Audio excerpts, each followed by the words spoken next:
Hi Gemini, this is Jav. Welcome po sa ating channel. By the way, Gemini, this is your timeless reading. Gamitin ang reading na ito bilang gabay lamang. Kung naka-resonate kayo, comment down. Tandaan, ito ay channel reading po. Kunin niyo lang po kung ano ang naka-resonate sa iyo. This is for you, Gemini.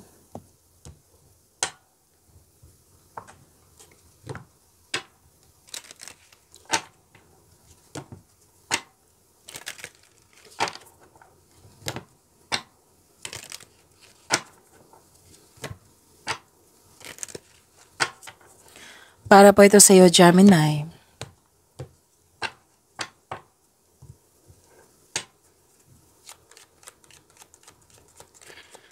Maraming salamat po sa inyong patuloy na suporta, sa mga nag-donate, sa mga hindi nag-skip ng ads, maraming salamat po. Sa mga hindi pa nag-subscribe, subscribe na po kayo at click bell notification para malaman nyo na may bago tayong video. Para sa mga gusto magpa-reading, comment po kayo ng personal reading. Again, comment kayo ng personal reading and check my reply sa comment section. May malaking influence ang isang babae po. Oo. At may nag-uusap dito na magkakapatid. May exciting na ganap. Huwag mo daw kayong maniwala agad sa chismis. Alamin niyo muna kung totoo ba ito or hindi. At may parating na malaking pera. Oo. Or di kaya yung importanteng news or information. Malalaman mo din yung totoong intensyon ng isang tao sa iyo.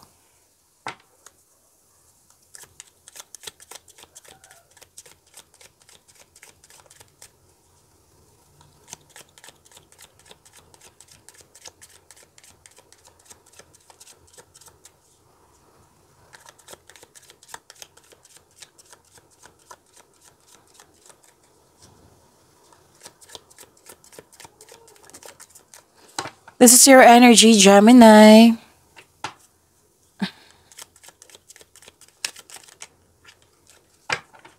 Ooh. Gemini, lalo na sa mga bago dito, paalala lang po, kung may napansin kayo na repeating message, yan po yung pinupush ng cards niyo po. Like for example, nanood kayo sa inyong weekly Kabay Tarot reading, monthly Kabay Tarot reading, first half of September 2025. At dito din, at may napansin kayo na repeating message. Yan po yung pinupush ng cards nyo na kailangan yung bigyan ng atensyon, solusyon at aksyon kung maaari po. So, ano yung energy ni Gemini?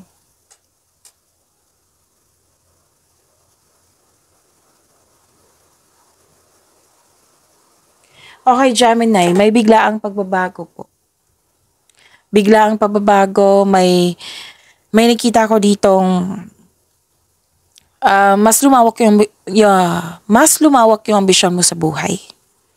Okay? Mas lumawak yung ambisyon mo sa buhay. Nakita ko rin dito na yung biglaang pagbabago, huwag kayong mag-alala. Kasi sabi ng card dito, makatulong to sa yung growth and expansion. A sudden change. So, lumabas din dito, from here to here, na may sekreto kayong malalaman po, which may be shocking. Pero din may na-realize.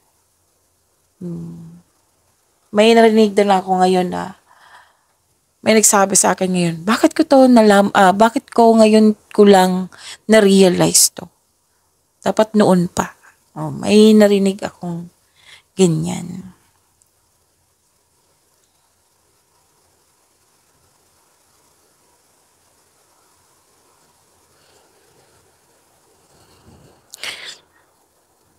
Okay. Ang ganda. Kasi mahigit pa to sa success. This is victory. Nakilala ka, nagkaroon ng recognition, nagkaroon ng balanse, nagkaroon ng pagkakaisa. May magandang balita na parating or may bagay na matutupad. May parating na good news, especially after a period of struggle. And feeling proud ka sa accomplishment mo ngayon. In-acknowledge mo yung success na at may may matatanggap na papuri from other people. Yung recognition na sinabi ko kanina. Nagsumikap ka, deserve mo itong tagumpay na ito. So sabi ng card, allow yourself to shine in this moment. So, yung good news, pwedeng related to your home or personal life. Pwede din ginalingan mo yung pagiging mabuting leader mo dyan. Pwede din may leadership role na in-offer sa iyo. May nakita ko dito na magkakaayos, oh. May, matibay ang connection mo sa isang tao. Pwedeng relasyon to. Maaring nag-date kayo ngayon after ng masalimuot na di pagkakaunawaan ng kahapon. At, may promotion ako nakikita dito, ha. So, alam nyo na kung ano yung promotion, di ba? Pagtaas ng kita, sweldo, allowance, maraming orders, benta. Pwedeng pag-level up mo sa posisyon. May financial growth after a period of struggle. Wow. Sabi ng card dito, enjoy this time. Kasi your discipline and hard work are paying off.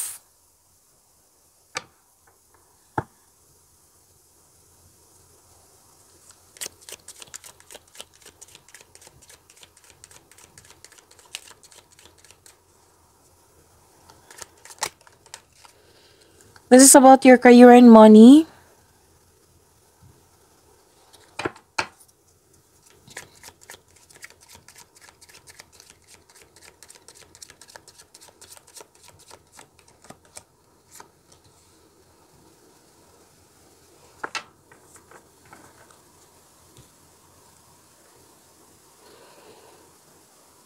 Sa career and money niyo po, nakita ko dito na busy kayo. Maraming ginagawa. Kumbaga, fully book. Oo. Marami kayong ginagawa po, Gemini. Andito pa rin yung mensahe na mas lumawak yung ambisyon mo sa buhay. At binibigyan mo ng time and effort yung passion mo. This is the second card na nagsabi dito na magaling kayo na leader. Kung hindi man leader, pwedeng solo-solo mo yung mga gawain dyan na matatapos mo siya ng maayos, na mag-isa. And sabi ng card nyo dito na you are divinely guided. Know that you're guided and protected now and always. So, very confident si Gemini ngayon, no? And yung pagiging confident mo and sense of worthiness are elevated po. You're becoming more confident sa mga ginagawa nyo ngayon. This will lead you to immense personal growth and improvement sa connection mo sa isang tao.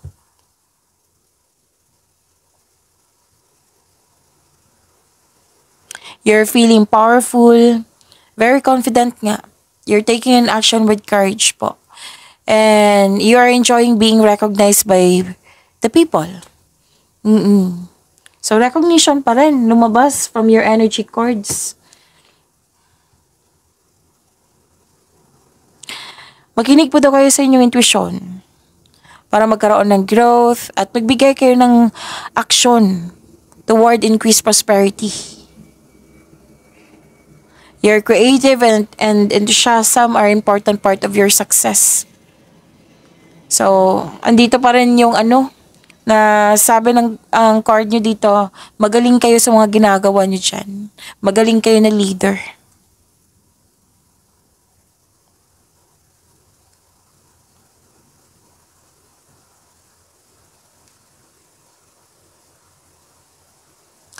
Okay. May hustisya na parating sa'yo. So this card asks you to use your logic and remain objective dahil ito ay nakatulong na ma-uncover ang katotohanan sa isang sitwasyon. Kung may legal issues kayo kung meron lang po, mananalo po kayo. Mare-resolve na ito. May signing of contract ako nakikita dito. Or deal sa isang tao. Agreement, promises.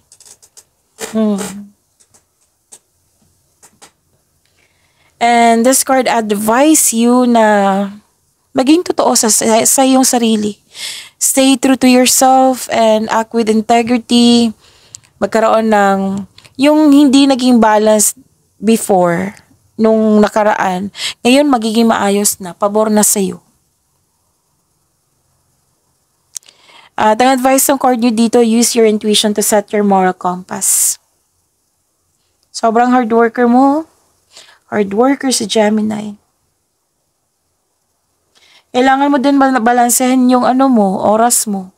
Kasi nga yun, sabi ko kanina sa inyo na sobrang busy nyo. Balansehin. So yun ha, naulit na naman yung sinabi dito. Kung may disconnection kayo sa isang tao or pwede may connection kayo pero alam mong hindi mo kayo okay. Magkakaroon ng pag-uusap. Nakikita ko dito. Basta ang sabi ng card dito, panatilihin maging totoo sa isa't isa.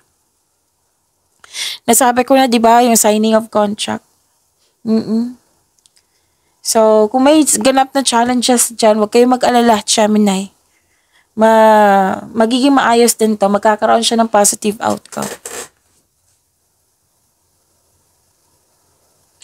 Kung may job interview or any kind of negotiation, magkakaroon po ng successful agreement.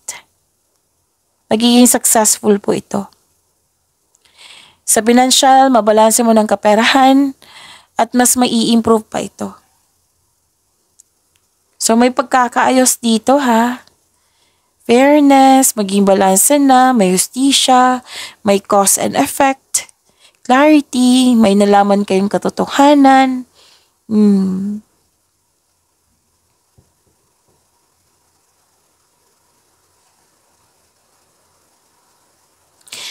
May natanggap kayo na malaking blessings at naging generous kayo. You're sharing your resources. Nagkaroon ng pagkakaisa. Hindi ka madamot.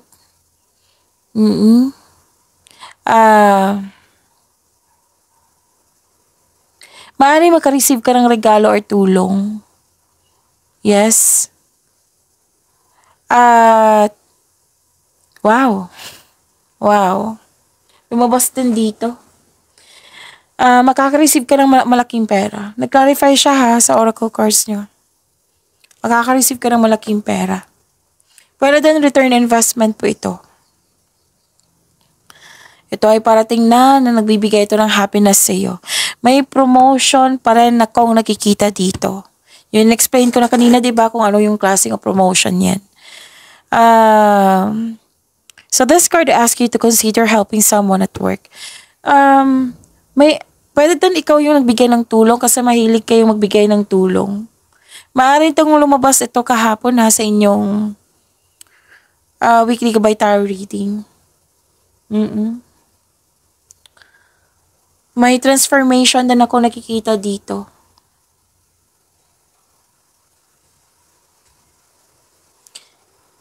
Maaring may career change na mangyayari. Paglilipat ng work or paglilipat ng workplace or di kaya andyan kayo pero may pinalitan, what I meant is may babaguhin kayo sa proseso ng yung mga ginagawa. It might be mas easier na ngayon, mas madali, mas magaan ngayon. Basta may mangyayaring pagbabago po.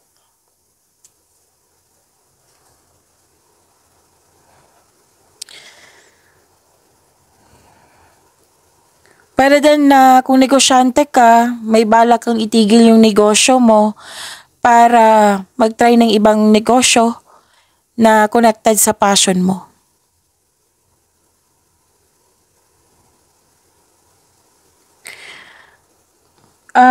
Okay.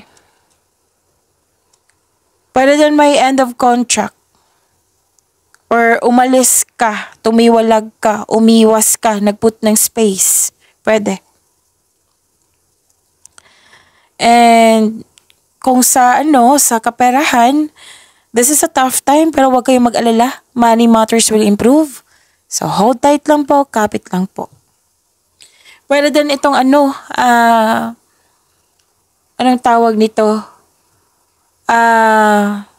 Yung gusto mo, yung hinintay mong opportunity na nilet go mo ngayon kasi hindi mo na kailangan.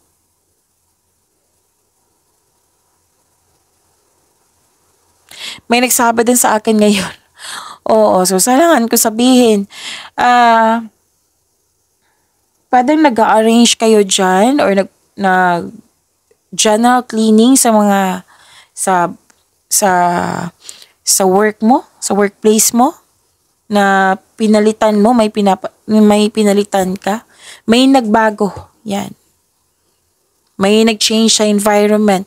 Pero then, nag-change yung tao. Nakasamahan mo dyan.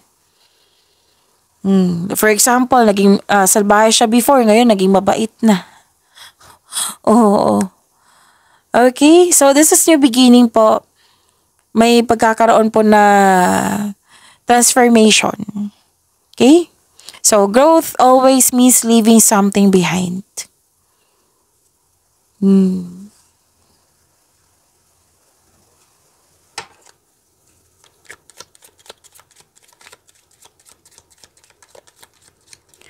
Love life, self-love, partnership, and romance, Gemini.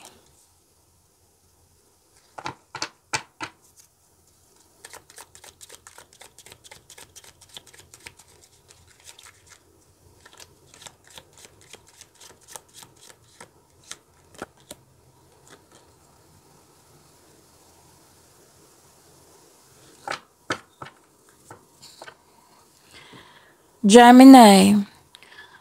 Nakikita ko dito,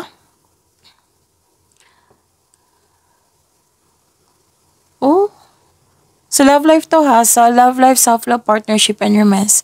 May nakita kasi ako dito, Gemini, na tutusin yung desisyon, ideas, or plano. Pero I think hindi ka nagpa-perfecto sa tuto sa iyo. Yung hindi naniniwala sa iyo, ganun. So, kung sino man yan, nakita ko dito, yes, nasaktan, na-offend, pwede, or na-annoy ka, pero hindi to, wala akong nakikita dito na yung parang malalim or nabibigatan ka. Hindi, nag-move forward ka. Parang naiintindihan mo yung kung bakit ganun ang response ng tao sa iyo. Which is good, di ba? That's maturity. Okay? And may nakita kasi ako dito. May nakita rin ako na, anong tawag dito? Third party. Third party concern. Yung before tayo nag-read dito ha, sa tarot cards nyo, nagpaalala ko sa inyo kanina na kunin nyo lang po kung ano yung naka-resonate sa iyo. So, may third party concern po dito.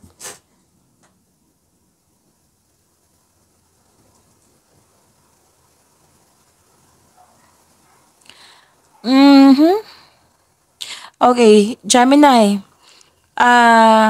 Parati itong lumalabas sa iyo. I think lumabas din to sa, I think monthly. Oo, I'm not sure. Basta lumabas to. May tao na parating sa iyo. It might be an earth signs or air signs.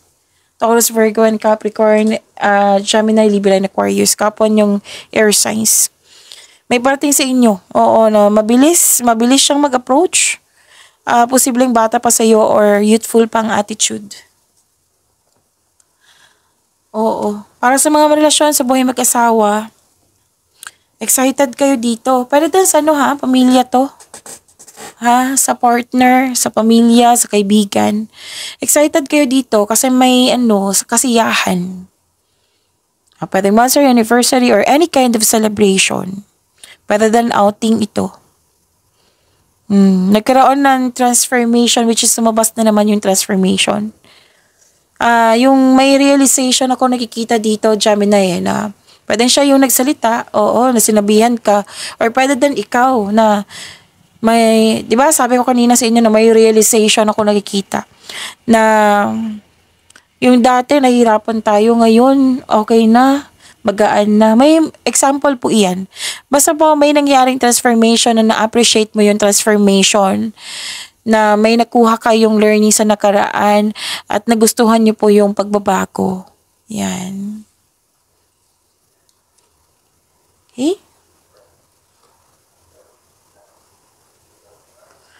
And pagtatapos ng isang mapait na sinapit. So, this is recovery. Bumangon ka like a rising phoenix. Phoenix, oo. Tapos, naging matapang ka. You're putting in action with courage. Single ka man, may relasyon sa buhay mag-asawa, ha. Basta tapos na lahat. Bumangon ka na at mas naging matatag at naging matapang. Kumbaga, nakaya mo, nalampasan mo na, kung ano man yan. And, na ano to transformation kasi na-accept mo na yung mga nangyari. At yung paulit-ulit na lang nangyari, nabigyan na ng solusyon, nakikita ko dito. Yes, may ending with new beginning ako nakikita So, kanina pa to. Pwedeng may ganap na separation, tumiwalag, you put limitation. Pwedeng nagpasya ka na mag-move forward na, bahala na matapos yung nakaraan. Basta in-embrace mo yung pagbabago. Okay? So, yun, pagyamanin niyo po yung blessings na binigay sa inyo, Gemini. So, i-caption ko na naman yung malaking pera kasi ilang beses na lumabas. Gemini. So, yun. See you tomorrow. Maraming salamat po.